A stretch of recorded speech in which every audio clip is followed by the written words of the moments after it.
3 ай күттіріп Чемпиондар Лигасы оралды. 1/8 финалда тартысты ойындар көрдік. Оның ішінде финалға бергісіз екі команданың текетіресі өтті. Бавария сырт алаңда PSG-ны жеңді. Ал трансферде 100 миллиондап ақша жаратқан Челси тағы да сәтсіздікке ұшырады. Бәріңе сәлем, бұл екінші тайм арнасы. Мен Есет Төлеш. Бүгін Чемпиондар Лигасындағы 4 ойын және АПЛ-дағы чемпиондық матч жайында. Одан бөлек Барселона футбол клубына қатысты тағы бір дау туралы айтамыз. Барселона Испания төрешілер комитетінің вице-президентіне миллиондап ақша беріп келген. Енді Барса жазалана ма? Толығырақ айтып беремін. Каналға жазылып, видеоға алдын ала лайк басып қой. Чемпиондар Лигасынан бастайық. Бірнеше жыл бұрын финалда күш сынасқан PSG мен Бавария бұл жолы 1/8 финалда бетпе-бет келді. Бұл жолы да неміс машинасы жеңіске жетті. 3 жыл бұрынғы финал қайталанды деуге болады. Есеп 1-0 және екеуінде де жеңіс голын PSG түлегі бүгінде Баварияның намысын жыртып жүрген Кингсли Коман соқты. Бұл ойында Неймар мен Лео Месси негізгі құрамда шығып, жарақат алған Килиан Мбаппе қосалқы құрамда қалды. Бірақ әлемдегі ең қымбат футболшы екінші таймда шығып 2 гол соғып еді, офсайд болды. Ал Неймар мен Месси кездесудегі ең нашар футболшылар қатарында. Гол басылымы оларды ықпалы жоқ дуэт деп атады. Кездесуден кейін олар 10 айдан бері алғаш рет Париждік Ультрасқа келіп кешірім сұрады. Ал Мессидің PSG сапында Чемпиондар Лигасында жолы болмай жүр. Былтырдан бері плей-офф кезеңіндегі 3 матчта гол соқпады, нәтижелі паста бермеді. Айтпақшы, фанаттардан кешірім сұрау кезінде бір қызық жағдай болды. Серхио Рамос қоршап алған фотографтардың бірін итеріп жіберді. Баварияға кеткен есені фотографтан алғысы келген шығар. Енді бізді қарымта матчта өте қызық ойын күтіп тұр. Мұны Баварияның бас бапкері Юлиан Нагельсман да айтып отыр. Себебі қарымта матчта Мбаппе негізгі құрамда шығады. Біз басым болдық. Статистика біздің пайдамызда. Екінші және үшінші голды соға алатын едік. Бірақ Килиан Мбаппе ойынды өзгертіп тастауы әбден мүмкін. Мбаппеде камбекке мүмкіндік бар деп отыр. Матч соңында не болғанын ұмытпайық. Біз жеңілдік, бірақ қарсыласқа проблема жасай алатынымызды көрдік. Қарымта матчқа келесі кезеңге өту үшін шығамыз. Ал PSG бас бапкері Кристоф Гальтиенің орны теңселіп тұр.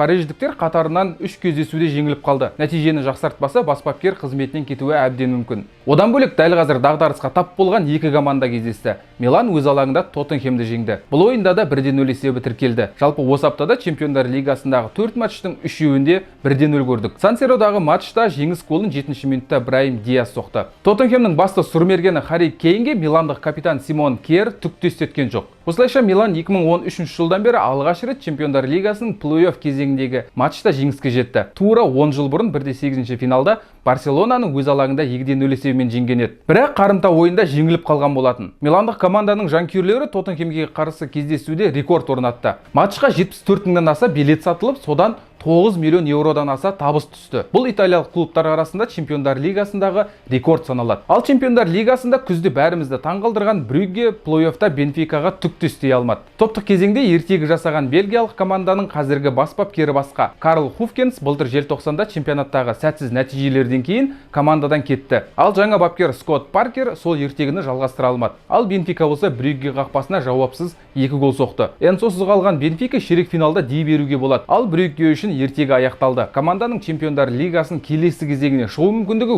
өте төмен. Ел кубогынан ұшып кетті. Ал Бельгия чемпионатында көш басындағы Генктен 20 ұпайға қалып тұр. Кешегі ең тартысты матч Боруссия мен Челси арасында өтті. Дортмундтық жанкүйерлер матч алдында әдемі перформанс жасап таң қалдырды. Боруссия футболшылары да сол дайындықты артылған үмітті ақтады. Лондоннан келген қонақтарды 1-0 есебімен жеңді. 63 минутта Кәрім Адиеми қарымта шабуылды голмен аяқталды. Энсоны кейін Кепаны әдемі алдап кетті. Осылайша Челси қатарынан 4 матч бойы жеңе алмай келе жатыр. Соңғы 9 кездесудің біреуінде ғана жеңді. Дегенмен Лондонда өтетін қарымта матчта Боруссияға біраз қиындық туайын деп тұр. Ал бұл жұптардың келесі ойындары 8-9 наурызға жоспарланған. Кеше Чемпиондар Лигасын ұмыттырып жіберген бір ойын болды. АПЛда көш бастап тұрған Арсенал мен Манчестер Сити бірінші орынға таласты. Командалардың осы маусымда чемпионаттағы алғашқы кездесуі. Себебі бұл матч негізі былтыр 19 қазанда өтуі керек еді. Бірақ Елизавета 2 патшайымның дүниеден өтуі бәрін өзгертті. Матч шегерілуі көбіне Арсеналға кері әсер еткен сияқты. Себебі қазанда зеңбірекшілер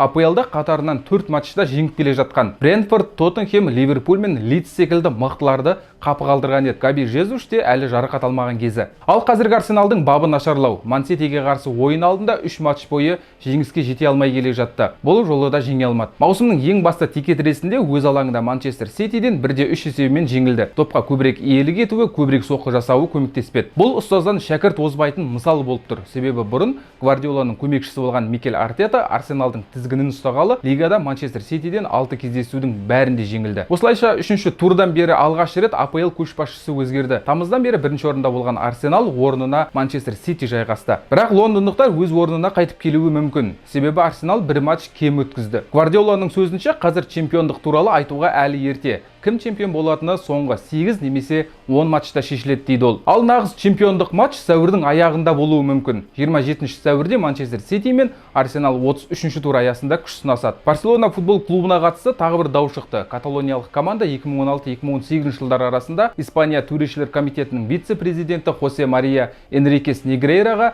1 миллион 400 мың евро көлемінде ақша берген. Бұл қаражат Энрикес Негрейраға тиесілі компанияға төленген. Комитеттің вице-президенті бұған қатысты жауап берді. Бұл ақша консультант ретінде жұмысы үшін берілгенін, ал төрешілер Барсаға арнайы жақтаспағанын айтты. Бірақ Энрикес Негрейра салық қызметіне бұрын Барселонаға консультант болғанын хабарламаған. Каталониялық клуб та ресми мәлімдеме жасады. Барселона бұрын техникалық консультанттың көмегіне жүгінген. Ол видео форматында испаниялық басқа клубтардың жас ойыншыларына қатысты техникалық есеп беріп отырды. Бұл кәсіпқой футбол клубтарындағы қалыпты жағдай. Барселона басшылығы бұл ақпарат команда маусымдағы ең үздік сәтін өткізіп жатқанда шыққанын баса айтты. Бұл ақпарат Барселонада бәрі жақсы кезде шыққаны бекер емес дейді клубтың президенті Жоан Лапорта. Қазір Каталония прокуратурасы тергеу жүргізіп жатыр. Бұл даудың жемқорлыққа қатысы бары анықталса, клубтың жағдайы қиындайды. Ұпай алып тастаудан бастап Ла Лигадан шеттетуге дейін жаза қарастырылуы мүмкін. Миллиондаған айыппұл төлеуі де ықтимал. Бірақ Барселонаға әзірше айып тағылған жоқ. Тек бұл ақпарат Хави шәкірттеріне психологиялық тұрғыда әсер етпесе болғаны. Клуб мәлімдеме жасады. Мен сонымен келісемін. Оның үстіне сол жылдары мен командада болмадым. Бірақ клубты қорғаймын, дейді Хави. Расымен Барселонада қазір бәрі жақсы. Каталониялықтар Реалдан 8 ұпайға озып кетті. Мадрид команда кеше Элчені 4-0 есебімен тас-талқан етті. Бірақ Барса тым алға шығып кетті. Дегенмен чемпионаттың аяқталуына әлі 17 тур бар. Бүгінге осы. Видеоға лайк басып, каналға жазылып, пікір жазуды ұмытпа. Жаңа шығарылымдарды өткізіп алмау үшін екінші тайм Telegram арнасына жазылып қой.